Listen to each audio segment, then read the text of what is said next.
Assalamualaikum warahmatullahi wabarakatuh. Waalaikumsalam warahmatullahi wabarakatuh. Bismillah walhamdulillah wassalatu wassalamu ala rasulillah wa ala alihi wa sahbihi wa wala la hawla wa la quwwata illa billah.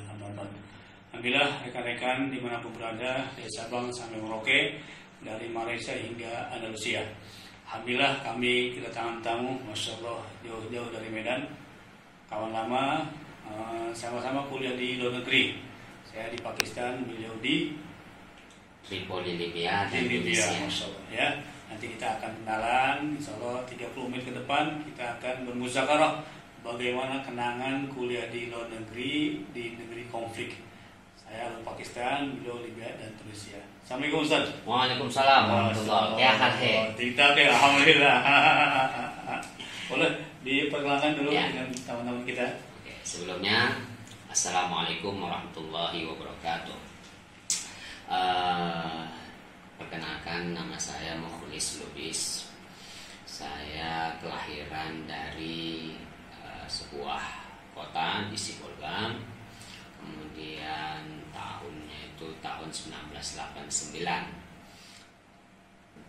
Pesantrennya di Mustofawi Purba Baru, kemudian lanjut ke Tripoli, Libya, di sebuah kampus internasional, namanya International Islamic College, di bawah naungan World Islamic College Society, begitu, yang didanai langsung oleh Muammar Gaddafi almarhum. Itu pusat dakwah internasional ada di sana, dan di Indonesia ada yang dulu rencananya akan dijadikan cabang kampus, tapi saat itu dalam bentuk pendirian masjid, itulah Masjid Muammar Gaddafi yang disentul. Sekarang namanya Masjid Az-Zikra, dari yang diasuh oleh almarhum Ustaz Arifin Ilham. Kemudian S2 saya itu lanjut di Tunisia. Kampusnya bernama Jami'atul Zaituna University, kampus tertua di dunia, ratusan tahun sebelum Al-Azhar lahir di Mesir. Itu kampus kita sudah menyebarkan ilmu pengetahuan ke seluruh penjuru dunia, begitu.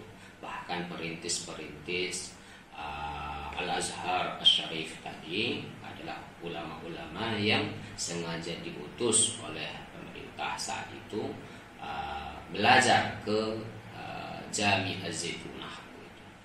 Jadi itu singkat cerita atau singkat perkenalan dari saya. Saat ini saya sebagai dosen di salah satu perguruan tinggi namanya Stein Mandailing Natal, adanya di Kota Penyambungan Mandailing Natal. Nah, terima kasih saya ucapkan kepada Pak Ustadz Abdul Haq Al-Bantani Al-Pakistani Al-Pekanbarui ya, yang telah memberikan kesempatan ke saya untuk tampil di YouTube beliau. Mudah-mudahan memberikan manfaat kepada kita semua. Oke, alhamdulillah luar biasa ya. Jadi kuliah di luar negeri ini mudah-mudahan bisa memberikan inspirasi buat teman-teman anak SMA, termasuk yang sudah kuliah. Mungkin nanti kita akan cerita bagaimana kelebihan kita kuliah di luar negeri, kemudian biayanya bisa sampai ke sana, gimana caranya. Nah, stay terus di tempat ini ya. Jangan lupa klik like, subscribe, dan di share. Insya Allah banyak manfaatnya. Oke, pertanyaan pertama adalah, orang nyangka kuliah di luar negeri itu pasti duitnya dari mana, ya kan? Terus apakah harus beasiswa, kemudian berapa yang kita siapkan? Nah, buat teman-teman SMA ataupun pesantren levelnya, apa Ustadz waktu itu yang dipersiapkan tuh? Saya pengen ke luar negeri, di negeri mana, bahasanya, biayanya, kira-kira apa Ustadz? Beranjak dari pengalaman pribadi, setelah tamat dari pesantren Mustofawi Purba Baru, saya mendapatkan informasi dari alumni senior dari kampus yang ada di Tripoli, Libya, bahwasanya ada rekrutmen mahasiswa baru di Jakarta. Saat itu yang diberikan amanah untuk merekrut adalah PP Muhammadiyah. PP Muhammadiyah yang ada di Menteng, dan saat itu tutornya adalah Ustadz Adi Hidayat LCMA. Beliau langsung yang uji kami dalam seleksi tersebut untuk mendapatkan beasiswa full dari pemerintah pemerintah Libya, Tripoli Libya, yaitu Muammar al-Qaddafi begitu, melalui lembaga dakwahnya World Islamic Call Society tadi begitu. Nah, jadi saya dapat informasi, saya langsung berangkat. Dan ternyata peminatnya banyak sekali dari seluruh Indonesia dengan latar belakang sekolah yang berbeda-beda. Ada dari Gontor, ada dari Al-Irsyad, ada dari Darun Najah dan sebagainya. Dan saat itu satu-satunya dari pesantren Mustafawiyah ya saya begitu. Dengan kemampuan yang katakanlah ada ala kadarnya saat itu, saya melalui tes demi tes, baik itu lisan, tulisan, sampai kepada pengetahuan umum dan sebagainya, itu kita lalui dan akhirnya diputuskan saya berhak mendapatkan beasiswa dari Tripoli Libya begitu, dan akhirnya berangkat. Jadi secara garis besar untuk kuliah di luar negeri itu ada dua cara ya. Cara beasiswa, dan beasiswa ini ada beasiswa yang full, itulah yang saya dapatkan. Ada beasiswa yang katakanlah tidak full gitu ya, hanya beasiswa dari sisi biaya kuliah, ada yang beasiswa dari sisi living cost-nya dan sebagainya. Beda dengan yang saya dapatkan itu adalah full beasiswa, seluruh biaya kuliah, biaya hidup, kemudian transportasi, kesehatan, makan dan sebagainya. Kita hanya tinggal modal napas belajar hanya. Masya Allah ya. Itu keberuntungan yang kita dapat di negeri-negeri yang Allah berkahi, seperti Tripoli Libya tadi.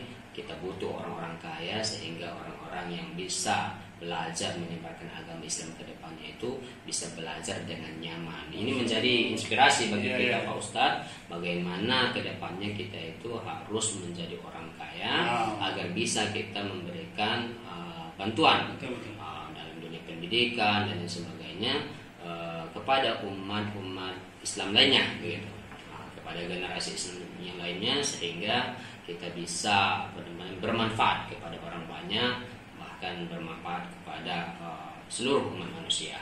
Oke, jadi ingat ya, dari mulai berangkat, kemudian kuliah, living cost-nya, kesehatannya, beliau mendapatkan beasiswa full. Masya Allah, istilahnya modal nafas dan kemampuan tadi memang, dan lewat ujian seleksi kita mungkin kan. Oke, setelah nyampe di Libya, apa kesan-pesan? Beda sih dengan Indonesia, apa yang beda? Ya, saat berada di pesawat itu saya sudah membayangkan bahwasanya Tripoli Libya itu dengan mengambil gambaran dari fasilitas yang saya terima, betapa mewahnya, betapa wahnya, saya membayangkan Tripoli Libya itu adalah sebuah negara yang sangat-sangat mewah, sangat-sangat hebat, indah dipandang mata dan sebagainya. Berkaca dari fasilitas yang saya terima begitu. Ternyata setelah saya sampai di bandaranya, subhanallah ya, itu sangat jauh dari yang saya bayangkan. Itu bandara kayak bandara kita yang biasa-biasa saja, bukan level internasional kalau di kita ya. Itu kemudian kotanya juga level-level kota provinsi lah begitu, bukan level ibu kota negara gitu ya. Itu nanya-nanya ke senior, cek-cek internet, kenapa kok begitu, padahal negaranya kaya dengan minyak, subhanallah ya. Ternyata itu dampak atau akibat dari embargo dunia internasional, khususnya negara adidaya yaitu Amerika Serikat yang mengembargo negara tersebut bertahun-tahun lamanya, sehingga pembangunan di negara tersebut sedikit terhambat begitu. Namun demikian, Tripoli Libya itu mereka dengan segala keterbatasan yang ada, mereka berdaulat dari sisi politiknya, dari sisi ekonominya dan lain-lain sebagainya. Mereka bisa bertahan walaupun di embargo begitu. Nah, ini menjadi tugas bersama bagi kita sebagai bagian daripada umat Islam. Alangkah baiknya ke depannya umat Islam itu bila melihat saudaranya, negara saudaranya diperlakukan tidak baik oleh negara lain, alangkah baiknya dari sisi yang lain kita berikan dukungan, hubungan bilateral yang baik, kita bantu bangun negaranya dan sebagainya agar umat Islam itu bisa berkembang dan bermanfaat bagi umat Muslim lainnya begitu. Jadi kurang lebih selama berapa tahun di Libya? Itu saya berangkat tahun 2018, kemudian terjadi perang ya. Terjadi perang. Nah, ini saya berada di zona konflik ini. Jadi kalau mohon maaf media mainstream bicara A, B, C, D, saya bisa mengatakan hampir sebagian besar yang dibicarakan di media mainstream tersebut tanpa menyebutnya satu persatu, baik yang nasional atau yang katakanlah internasional, itu banyak mengandung hoax, mengandung fitnah dan sebagainya. Dan saya betapa terkejutnya saat itu ketajaman media tersebut bisa membuat hancur sebuah negara sampai saat ini begitu. Jadi saya berada di Libya itu 2018 sampai 2010 begitu. Nah, 2010 awal itu sudah mulai terjadi gejolak, tetapi gejolaknya itu adalah gejolak yang biasa kalau tidak dibesar-besarkan oleh negara yang punya kedengkian terhadap Libya itu sendiri. Jadi sebagaimana kita punya gejolak di perbatasan kita, di Kalimantan, di Papua dan sebagainya, begitulah yang terjadi di Libya begitu. Mereka punya mengalami sebuah gejolak, katakanlah perang kecil-kecilan di sebuah daerah yang bernama Benghazi. Benghazi itu adalah perbatasan dengan Mesir begitu ya, dengan Mesir, dengan negara sekitarnya, artinya jauh dari ibu kota negara yaitu Tripoli begitu saat itu. Bisa kita bayangkan ibu kota negara kita Jakarta, perangnya di Irian Jaya di Papua sana, artinya tidak akan berdampak serius ke sebuah pertahanan negara, apalagi ke ibu kotanya begitu. Namun karena media sangat-sangat gencar membombardir, ya, nah itu dia. Akhirnya pertahanan negeri Libya itu hari demi hari kropos begitu. Nah, itu dia. Jadi akhirnya di tahun 2010 awal terjadi konflik. Saya mau tidak mau dalam tanda kutip harus memilih ya untuk keluar dari Tripoli Libya, meninggalkan masa-masa kuliah saya yang sangat-sangat saat itu gemilang dengan pencapaian nilai yang sangat bagus, excellent, cum laude dan sebagainya.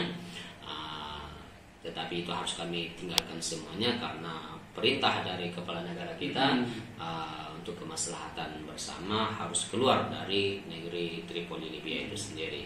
Saya keluar itu di sekitar bulan Februari 2010 bulan Februari bersamaan dengan Ustadz Adi Hidayat. Yang terkenal itu ya. Kami sama-sama dievakuasi. Seleting adik kelas atau? Oh, beliau itu senior saya. Oh, senior.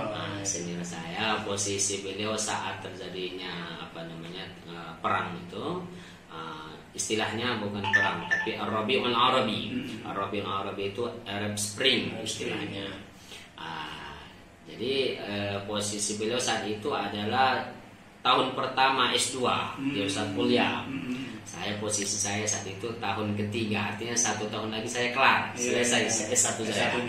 Alhamdulillah sudah selesai S1-nya, cuman masuk tahun pertama untuk S2 begitu. Jadi itu semua kami tinggalkan demi patuh terhadap himbauan pemerintah untuk meninggalkan Tripoli Libya. Kami pergi ke Tunisia dengan keadaan yang seperti itu, dalam keadaan darurat, dan akhirnya disinilah mungkin pertanyaan selanjutnya ya. Itu cerita bersambung. Jadi Ustadz Adi Hidayat beliau senior ya, Ustaz Mukhlis. Nah, sebenarnya beliau junior saya kalau di kampung. Subhanallah. Mantan itu ya. ya. Jadi buat teman-teman semua, luar biasa perjuangannya dan ceritanya. Ini masih jauh nih, masih banyak untuk kita kisahkan. Nah, singkat cerita setelah dari Libya sehingga mesti pindah pilih negara. Ya. Jadi waktu terjadi evakuasi besar-besaran, saya perlu ceritakan itu betapa pentingnya kita menghargai sebuah rasa aman. Ketika rasa aman itu dicabut oleh Allah Subhanahu Wa Taala, apapun yang kita dapatkan tidak terasa nikmat. Mau makan gak enak, mau tidur gak nyenyak, dan lain sebagainya dan sebagainya. Kita saat itu mendengarkan bunyi peluru, bunyi perang dan sebagainya. Mau tidur gimana mau tidur ya kan? Nyawa taruhannya. Nah, di situ orang tuh hiruk pikuk begitu. Hiruk pikuk, nangis-nangis dan sebagainya. Akhirnya betul kata orang, ar-rijalu tazhar 'inda syada'id. Jiwa kesatria itu akan terbukti di saat kita menghadapi sebuah masalah besar. Jadi kalau selama ini kita mengatakan saya berjiwa kesatria tetapi kita belum pernah dicoba, itu perlu dipertanyakan. Kita nggak usah bilang-bilang itu, tetapi kita berhadapan dengan masalah, maka pria yang baik, seseorang yang baik, atau pengusaha yang baik, dosen yang baik, ketika berhadapan dengan masalah, hadapi, selesaikan, tuntaskan. Jangan dapat masalah, lari, nyalahin orang lain. Nah itu tidak elok, begitu ya. Jadi Pak SBY, Presiden SBY saat itu memerintahkan seluruh jajaran beliau untuk mengevakuasi WNI yang ada di Tripoli, Libya. Transitnya saat itu dipilih yang paling aman adalah Tunisia. Tunisia ini dulu di sejarah peradaban kuno namanya Ifriqiyah. Nah, jadi kalau kita bedah buku sejarah kuno, peradaban kuno, ada dua nama yang disebut berulang-ulang kali dalam buku sejarah peradaban kuno itu. Yang pertama namanya Ifriqiyah, itulah Tunis sekarang. Yang kedua Jami'uz Zaitunah, itulah kampus saya. Belum ada cerita di situ tentang Jami'ul Azhar dan sebagainya dalam buku peradaban kuno. Artinya negara Tunisia ini mungkin kurang familiar di telinga kita, tetapi mereka itulah manarul Islam, manarul manba'il Islam. Jadi ibarat kata sumber intelektual itu lahir dari sana, begitu. Nah, jadi saya sampai di Tunisia disambut oleh duta besar Tunisia saat itu. Berapa orang itu? Saya prediksi ada gelombang pertama, ada gelombang kedua. Ustaz Adi Hidayat ada di gelombang pertama, saya di gelombang kedua, gitu ya. Kita dikumpulkan di Wisma Duta saat itu, dan itu bisa dilihat di YouTube, bisa di searching gitu ya. Betapa hebatnya masa evakuasi itu. Gelombang pertama otomatis pesawat pertama, kemudian gelombang kedua ada pesawat kedua. Sebenarnya masih banyak WNI yang belum terangkut, Pak Ustaz. Masih banyak, tetapi belum terdata. Sehingga yang ada saja dulu diangkut, itulah kami, dan dikumpulkan secara bertahap, dipulangkan secara bertahap. Nah, masa penantian, karena kami bukan WNI biasa, kami adalah mahasiswa. Kami meminta kepada duta besar saat itu bagaimana kalaulah seandainya pemerintah membangun komunikasi dengan Kementerian Pendidikan Tinggi di Tunisia agar kuliah kami bisa ditransfer dari Tripoli, Libya ke Tunisia tanpa harus mengulangi lagi dari awal. Kemudian diusahakan komunikasi tersebut dan disampaikan kepada mahasiswa yang ada, bagi yang mau silahkan lengkapi syarat-syaratnya. Tidak banyak yang mau karena banyaknya pertimbangan satu sama lainnya. Tetapi saya memilih untuk mendaftarkan diri saat itu. Mendaftarkan diri tanpa mempertimbangkan bagaimana nanti kehidupan selanjutnya. Saya sudah tawakal ala Allah, begitu, sudah berpasrah diri kepada Allah Subhanahu Wa Taala dengan keadaan yang ada. Saya daftarkan, ternyata kami berharap konflik itu tidak lama, sehingga bisa balik ke Tripoli Libya. Ternyata 2 minggu 3 minggu kami di Tunisia masa transit itu tidak ada kejelasan. Akhirnya diputuskan ini harus dipulangkan ke Indonesia. Sampai di Indonesia, ini sudah tidak jelas lagi apa kita. Oh, jadi pulang ke Indonesia. Pulang ke Indonesia. Lengkap dengan buku-buku Lengkap. Oh, yang bisa dibawa hanya yang bisa kita bawa. Kalau buku-buku banyaklah yang tinggal ya. Karena statusnya sudah force majeure ya, itu sudah di keadaan memaksa. Tapi intinya kita bawa 2010 itu terjadi evakuasi itu 2010. Kemudian saat tiba di Indonesia saya itu bangun komunikasi dengan teman-teman KKMI, Keluarga Kesatuan Mahasiswa Indonesia Libya, dan mereka juga bangun komunikasi ke kedutaan yang ada di Tunisia, ke DPR, ke ormas-ormas Islam baik NU Muhammadiyah, sehingga ada sebuah solusi yang didukung penuh oleh sebuah perusahaan besar namanya Medco Foundation Energy. Perusahaan tersebut bersedia memberikan beasiswa, baik dia itu living cost-nya, biaya kuliahnya dengan dana terbatas, tidak full begitu ya, tidak beasiswa full, tetapi cukup membantu. Selama setahun itu kami diberikan sekitar $1.000 selama 1 tahun. Jadi dengan dukungan Medco Foundation Energy tadi, pemerintah merasa yakin bahwasannya kami bisa melanjutkan kuliah di luar negeri, dan didatalah mahasiswa tersebut, dan diantaranya adalah saya. Kami dengan beberapa teman-teman akhirnya berangkat ke negeri Tunisia melanjutkan studi kami yang tadinya terbengkalai di negeri konflik, negerinya Omar Mokhtar ya. Jadi itulah, dengan dukungan perusahaan Medco Foundation Energy, kemudian pemerintah, kami diberangkatkan secara gratis, dapat biaya hidup di Tunisia, living cost dan sebagainya. Dan ketika berada di Tunisia kami mandiri, kami bekerja, apa yang bisa dijual, apa yang bisa dijaga dan sebagainya, jaga Wisma Duta, jaga KBRI, biasalah memperkenalkan produk Indonesia dan sebagainya. Udah mulai jualan. Jualan bakwan cinta dan sebagainya. Jualan bakwan. Indomie dan sebagainya kita lakukan itu. Alhamdulillah kelar juga S1-nya di sana, kemudian lanjut S2 di sana. Alhamdulillah selesai master saya, dan alhamdulillah sekarang ini sedang berusaha untuk S3. Masya Allah ya. Jadi teman-teman semua luar biasa kisahnya. Dari mulai lulus SMA, pesantren, kemudian S1 di Libya, ada sedikit konflik, kembali pulang ke Indonesia, belum patah semangat, lanjutkan terus sampai S2, selesai kembali di Libya, dan selesai ternyata alhamdulillah. Dan tetap di tengah-tengah kuliah, kalau tidak beasiswa pun jualan ya. Kalau ada berdagang, bagaimana kita ada kehidupan yang berkah itu. Tidak minta-minta, tidak selalu berharap kepada orang lain. Oke. Akhirnya luluslah kuliah. Setelah itu sekarang sudah ngajar di Medan ya. Dan sempat ngajar di Pekanbaru sama Ustaz Abdul kan? Iya betul. Saya pernah. Jadi 2015 akhir, tepatnya di bulan Oktober ya, saya sampai di Indonesia, dan saya tidak berlama-lama di kampung, yaitu di Sibolga. Saya langsung memilih negeri hijrah. Negeri hijrah saya yaitu Pekanbaru ya.